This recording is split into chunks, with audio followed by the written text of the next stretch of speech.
Bismillahirrahmanirrahim. Assalamualaikum warahmatullahi wabarakatuh. Alhamdulillahi rabbil alamin. Wassalatu wassalamu ala rasulillahil karim wa ala alihi wa sahbihi ajma'in wa ba'd. Saudara-saudariku dimanapun Anda berada, semoga Allah subhanahu wa ta'ala memuliakan, menyehatkan, melindungi kita sampai dengan detik ini kita dapat bersua. Dan lebih dari itu, semoga Allah subhanahu wa ta'ala senantiasa memberikan taufik, panduan untuk menjalani kehidupan di dunia ini agar mendapatkan rahmat Allah Subhanahu wa taala yang bisa kita bawa pulang menghadap Allah pada hari kiamat kelak insyaallah. Teman-teman, malam ini di tanggal 26 Oktober 2023 Masehi, edisi spesial yang biasanya kita membahas Aqsa dengan cukup panjang. Kali ini kita ingin berbagi pesan yang sangat singkat. Yang dalam singkat ini kita ingin mengingatkan baik kepada diri saya pribadi dan kepada kita semua tentang satu bagian dari ayat Al-Quran yang kiranya penting kita renungi, yaitu Quran surah ke-81 At-Takwir di ayat ke-26. Saat Allah Subhanahu wa ta'ala berfirman, "Fa'aina tadhhabun?" Maka engkau itu sesungguhnya mau kemana? Ayat yang singkat tapi begitu padat dan sangat mendalam, memberikan satu kesan yang cukup menusuk ke dalam jiwa setiap manusia. Pertanyaan yang datang langsung dari pencipta kita, sesungguhnya engkau mau kemana? Allah sudah menjelaskan mengapa kita diciptakan. Allah sudah memberikan jalan kehidupan bagi kita dan menerangkan konsekuensi di balik pilihan-pilihan yang kita tetapkan untuk menempuh jalan-jalan yang dimaksudkan. Bila benar, resikonya seperti ini. Bila salah, konsekuensinya demikian. Maka, di antara sekian manusia yang telah mengetahui semua konsekuensi itu, terkadang masih mengedepankan bujukan-bujukan atau bahkan pengaruh-pengaruh nafsunya agar bergeser dari nilai-nilai kebaikan, bahkan nilai kemanusiaan yang telah Allah tetapkan. Ketika Allah menyampaikan, tidaklah aku ciptakan jin dan manusia itu kecuali untuk menaati aku, untuk beribadah kepada aku. Jadi sifat menjalani kehidupan di muka bumi ini adalah dilandaskan pada kepatuhan kita kepada Allah Subhanahu wa ta'ala. Kepatuhan itulah yang disebut dengan ibadah. Patuh, tunduk, patuh, bahasa Arabnya itu disebut dengan Islam. Jadi Islam dalam pengertian etimologi secara bahasa artinya tunduk, patuh, taat.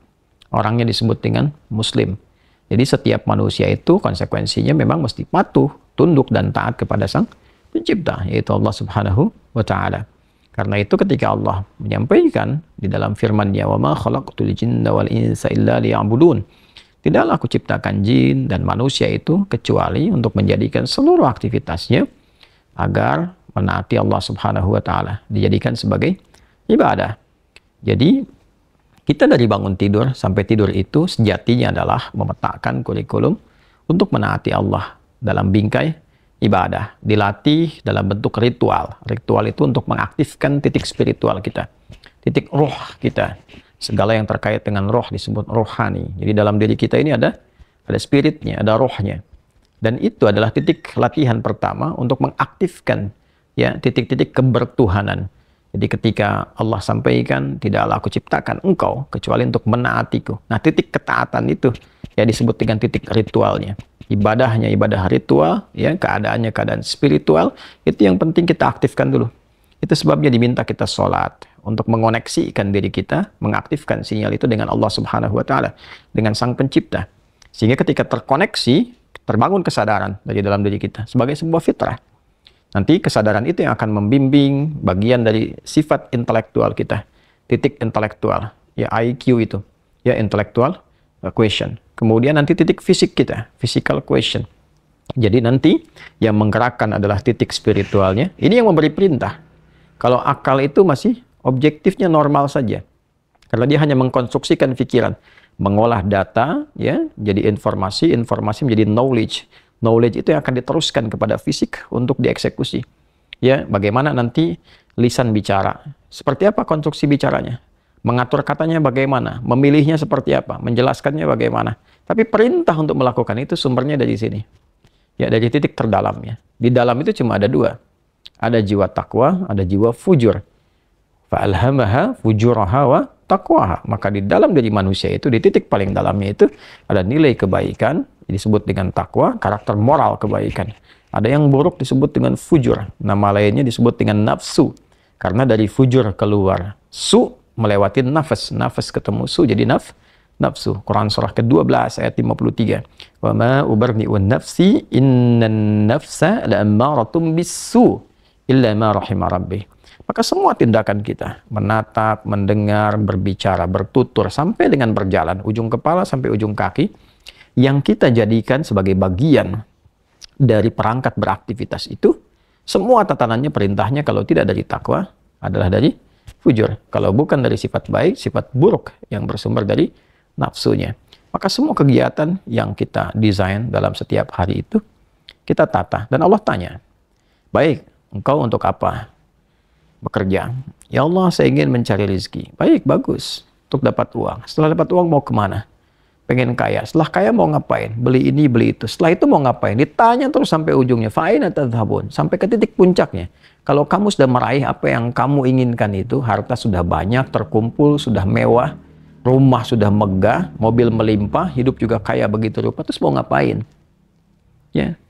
Maka orang-orang yang bingung pada akhirnya dia mencari-cari ketenangan. Akhirnya balik lagi, sudah kaya segala rupa, cuma cari ketenangan, akhirnya balik lagi ke desa, nyewa gubuk, nanam kangkung, nanam cabai. Terus kalau memang dengan seperti itu bisa bahagia, kenapa selama ini kerja keras mendapatkan sesuatu yang dikumpulkan?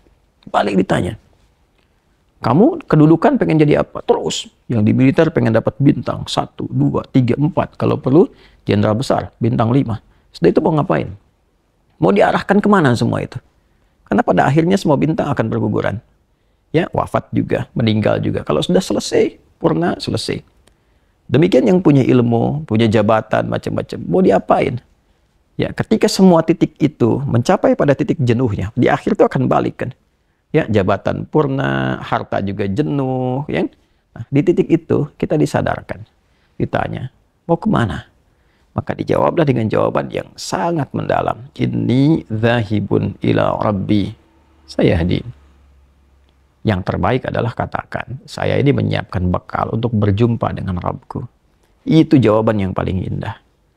Ya, jadi kalau ditanya, mau kemana hidup ini? Kata Quran jawab, aku menyiapkan bekal untuk kembali dan berjumpa dengan Rabbku yang telah menciptaku. Dari situlah kemudian Allah katakan, aku berikan petunjuk kalau begitu. Yahdin. Ya, aku berikan petunjuk kata Allah. Jadi orang-orang yang menyiapkan semua aktivitasnya dan dia lakukan untuk Allah, berjumpa dengan Allah, maka Allah akan berikan petunjuk dalam setiap aktivitas kehidupannya. Diberi petunjuk bagaimana mata memandang, telinga mendengar, lisan bicara, sampai kaki berjalan.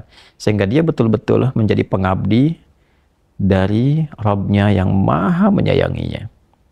Pengabdi disebut dengan abdun, jamaknya disebut dengan ibadun. Yang maha menyayangi disebut Rahman, maka disebutlah dia dengan ibadur Rahman. Wa ibadur Rahman alladzina yamshuna 'alal ardi hauna wa idza khatabahumul jahiluna qalu salama. Demikian di surah Al-Furqan itu. Itulah puncak yang mesti kita ikhtiarkan dalam kehidupan, yang kita selalu sampaikan dan komitmenkan sejak bangun tidur. Dan kita katakan alhamdulillahilladzi ahyana ba'da ma amatana wa ilaihin nusyur. Terima kasih ya Allah, segala puji hanya milik-Mu yang telah memberi kesempatan hamba menjalani kehidupan. Padahal engkau telah tahan nyawa hamba tadi dalam tidur. Sesuai ajal kau berikan kesempatan. Hamba berjanji ya Allah, hamba akan menyebar beraktivitas untuk mencari bekal menghadap-Mu. Saudara-saudariku, sedalam, sejauh, sebanyak kegiatan, aktivitas jabatan yang telah kita kumpulkan, harta benda, pengetahuan, sampai detik ini, apakah betul-betul sudah kita siapkan sebagai bekal untuk bertemu dengan Allah? Atau hanya sekedar mengumpulkan semua itu tanpa arah, yang pada akhirnya bertemu dengan kejenuhan kembali? Renungkanlah malam ini, malam Jumat. Jumat saat manusia pertama diciptakan, diturunkan di surga, mengawali misi di dunia, diwafatkan, dan di titik itu kita akan berpisah dengan dunia. Saat azan berkumandang, nampak jelas seluruhnya. Semoga Allah muliakan kita. Selamat merenung. Allahu Akbar. Allahu Akbar. Subhanakallahumma bihamdika asyhadu an la ilaha illa anta nastaghfiruka wa natubu ilaik. Alhamdulillahirabbil alamin. Assalamualaikum warahmatullahi wabarakatuh.